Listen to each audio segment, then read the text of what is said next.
Hey guys, I'm going to show you how to change the key fob battery on this style of Nissan and Infiniti key fob.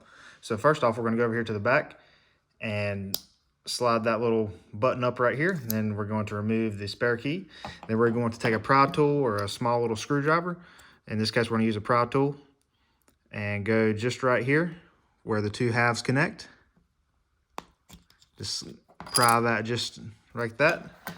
Take the two halves, and then we're going to have our CR2032 battery, and then we're going to use our spare key for this part, and then just use the tip of the key just right here. And see, and this is going to be a CR2032. Then we're going to take our new battery and put it just like this. So face down, letters face down, and then insert just like that. The spring should hold it in there. And then we're going to take our top half, line it up. Make sure everything is aligned properly. You'll hear it snap in. Make sure it's all snapped in around.